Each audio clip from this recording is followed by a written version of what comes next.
ڈرامے جو تاریخی بنائے جاتے ہیں، تو ڈرامے دیکھنا تو ہم جائز نہیں کہتے، اس میں بے حیائی بھی ہوتی ہے، مگر جو بنانے والے ہیں وہ کہتے ہیں کہ ایک ماحول جب کریٹ کیا جاتا ہے، ایک ماحول دکھایا جاتا ہے، اس سے تاریخ اور ہسٹری آپ کے دماغ میں زیادہ اچھی طرح سے بیٹھتی ہے۔ تو طیب اردگان نے ڈرامہ بنایا نا، ارطغرل بڑا مشہور ڈرامہ چل رہا ہے، بہت دنیا دیکھ رہی ہے، تو میں ڈراموں کو جائز نہیں کہتا، لیکن جو لوگ فلمیں دیکھ رہے ہیں پہلے سے بے حیائی کے کاموں میں پڑے ہوئے ہیں اور غلط چیزیں دیکھ رہے ہیں، تو ہم ان کو کم از کم یہ مشورہ دیتے ہیں کہ یار انڈین فلمیں دیکھنے سے بہتر ہے یا جو آج کل وہ ڈرامے جو ہمارے فیملی سسٹم کو تباہ و برباد کر رہے ہیں، جب تم نے دیکھنا ہی ہے تو کم از کم ایک کم درجے پر آ جاؤ نا، اس کو دیکھ لو، تو اس سے تو پھر بھی بہتر ہے کہ کم از کم تمہیں ہسٹری تو پتہ چلے گی، کم از کم تمہیں یہ تو پتہ چلے گا مسلمانوں کی تاریخ کیا تھی۔ اور ایسے صرف دعاؤں سے کام نہیں بنا، انہوں نے بڑی بڑی قربانیاں دی ہیں۔ سلطان محمد فاتح نے بہت بڑی قربانی دے کے قسطنطینیہ فتح کیا تھا، دنیا کی سب سے بڑی توپ بنائی تھی اس نے، اور آج ہماری صرف باتیں توپ ہیں، باتیں ایسی کریں گے جیسے بہت بڑی توپ ہیں ہم کوئی، عمل ہمارے کیا ہیں؟ زیرو، نہ سائنس میں آگے، نہ ٹیکنالوجی میں آگے، نہ مذہب میں آگے۔ وہ ٹیکنالوجی کی دنیا میں بہت آگے تھے، سائنس کی دنیا میں بہت آگے تھے۔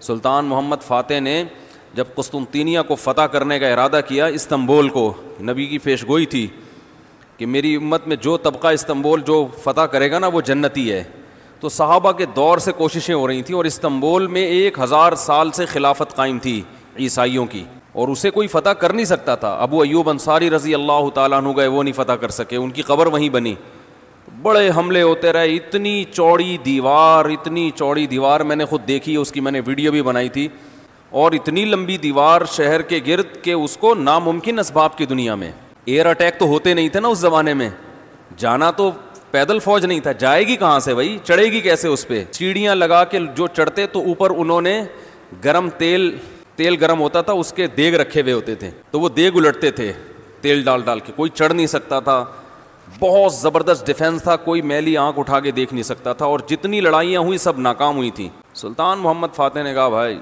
نبی نے خوشخبری دی ہے، ہم فتح کر کے چھوڑے گا۔ پھر وہ مشہور واقعہ ہے، اس نے کیا کیا کہ خشکی میں کشتیاں چلا دیں، سارے جانور راتوں رات ذبح کیے، ان کی چربی پگھلا کے پتھروں پہ بچھائی گئی ہے، اس پہ سمندری جہاز بٹھا کے، وہاں میں جب ترکی میں گیا ہوں تو اب دیکھو یہ چیز کتابوں میں بھی بتائی جا سکتی تھی نا، لیکن وہاں طیب اردگان نے کیا کیا ہے، میوزیم بنائے ہیں، ان میں یہ پورا منظر دکھایا جاتا ہے۔ خدا کی قسم ایسا ایمان بڑھتا ہے کہ چیخیں مارنے کا دل کرتا ہے، ایسی جو علماء بھی گئے ہیں نا، بنوری ٹاؤن کے ایک شیخ الحدیث گئے تھے، وہ کسی نے بتایا وہ رو رہے تھے چیخیں مار مار کے، جو جاتا ہے یہ منظر ہوتا ہے، وہ جب دکھاتے ہیں نا اپنی آنکھوں سے، بھائی کیا منظر، اور کیسے وہ کشتیوں کو راتوں رات خشکی پہ لے کے چلے ہیں، اور خشکی پہ لے جا کے پیچھے سمندر میں اتارا، اور سامنے سے بھی اٹیک اور پیچھے سے بھی اٹیک۔ انگریزوں نے لکھا ہے، گوروں نے ہسٹری میں، کہ یہ اسباب کی دنیا میں ممکن نہیں ہے، بہت بڑا کارنامہ انہوں نے سر انجام دیا راتوں رات۔ یہ ہماری تاریخ تھی جس کی وجہ سے ہمیں عروج ملا تھا، آج ہم صرف پیڑے کھا رہے ہیں، باتیں ٹھوک رہے ہیں بیٹھ کے، صحیح ہے نا؟ بزرگوں پہ طنز، علماء پہ اعتراضات، ایک دوسرے پہ کیچڑ اچھالنا، فرقہ پرستی، ان چیزوں میں ٹائم ضائع ہو رہا ہے، اور کوئی موٹیویٹ کرنے والا نہیں ہے، کوئی تعمیری کام کرنے والے لوگ بہت تھوڑے رہ گئے ہیں، اور ٹیکنالوجی کی طرف تو توجہ ہی نہیں ہے۔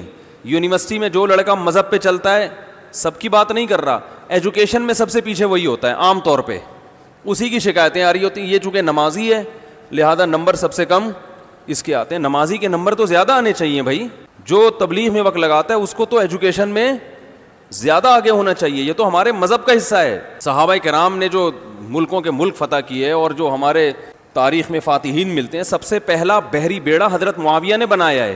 سمندر پہ سب سے بڑی فوج جو اس وقت اتاری ہے وہ کس نے اتاری ہے؟ حضرت معاویہ رضی اللہ تعالیٰ عنہ نے، اور نبی نے پیشگوئیاں سنا دی تھی پہلے کہ سمندر کی لڑائی ہوگی، اس میں جو شہید ہوگا اسے میں جنت کی خوشخبری دیتا ہوں، اور آپ صلی اللہ علیہ وسلم نے سمندر میں شہید ہونے والے کو زیادہ بڑا شہادت کا درجہ عطا فرمایا۔ میں نے تو سمندری لڑائی کے فضائل پر احادیث جمع کی تھیں، ایک میرا بیان ٹوٹلی اسی پر ہوا تھا کہ سمندری لڑائی کتنی اہم ہے۔ نبی کو معلوم تھا میری امت سمندروں پہ بھی چلے گی، سمندر پہ چلنا ٹیکنالوجی کے بغیر ممکن ہے کیا؟ پھٹے لگا کے بیٹھ جاؤ گے اس پہ کہ ملاحوں کو بلاؤ گے یار تم مچھلیاں پکڑتے ہو، 2-4 پھٹے یہاں بھی، وہ بھائی لڑنا ہے اس پہ تو سامنے والا بھی لڑے گا۔ تو نبی صلی اللہ علیہ وسلم نے فرمایا جو سمندری لڑائی ہے, جو شخص سمندر میں جہاد کرے گا, اس کے جو چکر آئیں گے نا, اس پہ بھی اللہ اس کو اجر دے گا. بڑی خوشخبری ہیں اس کے گناہوں کی معافی کی, کیونکہ آپ کو پتا تھا کہ امت جب تک سمندر پہ کو فتح نہیں کرے گی اور سمندر پہ سفر نہیں کرے گی, یہ اس دنیا پہ حکومت نہیں کر سکتی. تو حضرت معاویہ نے جو پہلا بیڑا بنایا, اس کے امیر کو امیر البحر کہتے تھے. بحر کہتے ہیں سمندر.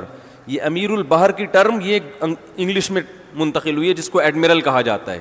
بہت ساری فوجی اصطلاحات اور سائنسی اصطلاحات عربی سے انگلش میں ٹرانسفر ہوئی ہیں, عربی سے انگلش میں گئی ہیں. آج میڈیکل سائنس میں بہت سے الفاظ ایسے ہیں جو عربی سے انگلش, مسلمان سائنسدانوں کے تھے وہ, لیکن اب دیکھو حال کیا بنا دیا. ایک نمبر کے سست نمازیوں کی حالت تو دیکھ لو جا کے. سب سے سست ترین جو ہوگا وہ دیندار بنا ہوا ہوگا. سب کی بات نہیں کر رہا, ڈاکٹروں میں ہم نے بڑے اچھے اچھے دیندار دیکھے ہیں, سائنسدانوں میں, ایٹمی سائنسدانوں میں تو دیندار زیادہ ہیں الحمدللہ, لیکن میجورٹی کی بات کر رہا ہوں کہ پتہ نہیں کہ ہمارے ذہن میں یہ کچھ ایسا کسی نے, شیطان نے بات ڈال دی ہے کہ ہم نے صرف جو ہے ایک طرف کو فوکس کیا ہوا ہے, دوسری طرف کو ہم نے بالکل نظر انداز کر دیا ہے. تو بھائی جس طرح سے دین کی تعلیم انتہائی ضروری ہے, اس کی کوئی اس کی اہمیت کی کمی کا انکار نہیں کر سکتا. انگریز جو تباہ ہو گئے نا, فیملی سسٹم تباہ ہو گیا, زنا معاشرے میں پھیل گیا, والدین اولڈ ہوم میں, وہ وجہ کیا, مذہب نہیں ہے نا, مذہبی تعلیم نہیں ہے.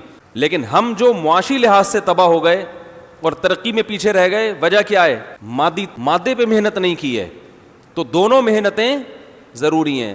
داؤد علیہ السلام کو روحانی ترقی بھی ملی اور اللہ نے آپ کے ہاتھ میں لوہا بھی پگھلایا. کیوں پگھلایا؟ تاکہ لڑیں, کیونکہ صرف نمازوں سے لڑائی ممکن نہیں ہے. ذکر کرتے تھے نا داؤد علیہ السلام, چاروں طرف سے پرندے جمع ہو جاتے تھے, ایسی خوبصورت آواز میں تلاوت کرتے تھے, ذکر کرتے تھے. وَالطَّيْرَ مَحْشُورَةً كُلٌّ لَهُ أَوَّابٌ, قرآن کہہ رہے پرندے, اور یا جبالُ أَوِّبِي مَعَهُ وَالطَّيْرُ, جب اللہ کا ذکر کر رہے ہیں پہاڑوں سے بھی لا الہ الا اللہ کی آوازیں آتی. یہ ذکر تھا, لڑنے کے لیے یہ نہیں ہے کہ اے داؤد ہم نے آپ کو ذکر بھی دیا اور آپ جو ہے روزے بھی رکھتے ہیں اور تہجد بھی پڑھتے ہیں, لہذا اب آپ کو تو اسلحہ بنانے کی ضرورت نہیں ہے, ویسے ہی فتح ہو جائے گی ایمان کی طاقت سے. نا نا نا نا نا, زرہیں بناؤ, قدر فی السرد, صحیح ہے نا, کڑیاں بناؤ, فوج تیار کرو, لڑائی کے لیے اصول بولتے کیوں نہیں بھائی, کچھ اور ہیں. تو دونوں چیزیں نہیں ہیں. داؤد علیہ السلام, سلیمان علیہ السلام کے گھوڑے بھی تو تھے, انہیں کیا ضرورت تھی گھوڑوں کی بھائی. کہتے میں اللہ کا اتنا عبادت گزار ہوں, میں اسباب اور وسائل کیوں, میں مصلی بچھاؤں گا, دعا مانگوں گا, ملک فتح ہو جائے گا. او بھائی گھوڑے رکھے ہوئے ہیں, صحیح ہے نا, ان کو پیار کرتے تھے گھوڑوں کو, کیونکہ اس زمانے میں گھوڑا اور ٹینک برابر تھے, بلکہ ہوائی جہاز تھا گھوڑا اس زمانے میں, تو جنگیں گھوڑوں کے بغیر نہیں ہوتی تھی, گھوڑے تیار کیے ہوئے ہیں. تو لڑے ہیں وہ لوگ اور اسباب اور وسائل اختیار کیے ہیں. آج ہم پیڑے کھانے والی باتیں کرتے ہیں اور پیڑے کھا رہے ہیں بیٹھ کے, اور سمجھتے ہیں کہ بس یہ قرآن خوانیوں سے اور آیت کریمہ سے مسائل کیا ہو جائیں گے حل. تو یہ بھی ضروری ہے بھائی, وہ بھی ضروری ہے. تو میں بتا رہا تھا کہ وہ جو ڈرامے کی بات کر رہا تھا, تو ماحول بنانا پڑتا ہے نا. تو طیب اردگان نے کیا کیا کہ کیونکہ جو لبرل لوگ ہیں وہ ایسے ڈرامے, ایسی فلمیں بنا کے نا نوجوان نسل کا دماغ خراب کر دیا انہوں نے. اتنا دیکھو, اب محمد بن قاسم کو بھی لوگوں نے ڈاکو کہنا شروع کر دیا ہے, معاذ اللہ. وہ شخص جو سندھ میں اسلام لانے کا ذریعہ بنا, اگر وہ ڈاکو تھا تو اس سندھ میں اسلام کون لے کر آیا؟ انگریز کہے گا تمہارے تو اسلام, جو بر صغیر میں اسلام آیا ہے سندھ کے راستے سے, سندھ کو تبھی باب الاسلام کہا جاتا ہے نا. بر صغیر میں اسلام کہاں سے آیا ہے؟ سندھ کے راستے, پھر پورے انڈیا میں بھی پھیل گیا اور بنگلہ دیش, برما, کہاں تک پھیلا ہے. تو انٹری جو ہوئی ہے محمد بن قاسم کے ذریعے ہوئی ہے. پروپیگنڈا دیکھو, وہ بھی چور, وہ بھی معاذ اللہ وہ بھی ڈاکو, محمود غزنوی بھی ڈاکو. وجہ کیا ہے؟ جس کے ہاتھ میں میڈیا ہوگا نا چلے گی اور سنی اسی کی جائے گی, آپ جو کچھ بنا کے پیش کر دیں. تو طیب اردگان نے کہا بھائی ان کو انہی کی زبان میں جواب دینا ہے.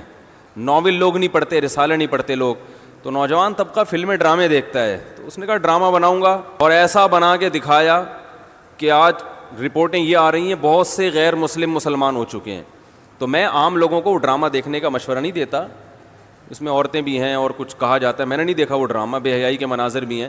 لیکن میں ان لوگوں کو جو غلط چیزیں دیکھ رہے ہیں ان سے کہتا ہوں یار کچھ دیکھنا ہی ہے تو پھر ادھر دیکھ لو, جو نہیں دیکھ رہے وہ کچھ بھی نہ دیکھیں, وہ پھر اس کے بعد پھر آگے بھی جائیں گے, وہ یہ دیکھ کے پھر وہ ان کو شوق پیدا ہوگا ذرا فلمیں بھی دیکھیں.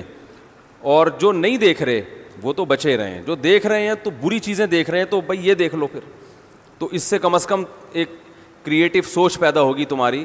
اور کم از کم ایک تعمیری سوچ پیدا ہوگی, مسلمانوں کی ہسٹری کا تمہیں پتہ چلے گا. تو اردوغان کی سوچ چونکہ یہ تھی اس لیے اس نے وہ کر دیا, اور اس سے بہت لوگ پریشان ہیں اس ڈرامے سے. یعنی اس سے جو اسلام دشمن قوتیں پوری دنیا میں پابندی لگانے کی کوشش میں لگی ہوئی ہیں. ابن تیمیہ رحمہ اللہ کا قول ہے نا, تمہیں باطل کی پہچان نہ ہو نا کہ حق کیا ہے اور باطل کیا ہے, تو دیکھ لو باطل کے تیروں کا رخ کس طرف ہے. سارے باطل جس کے پیچھے پڑے ہوئے ہونا, سمجھ لو یہ کیا ہے, حق ہے. تو ان کو پتہ ہے اس کا اثر کیا پڑ رہا ہے.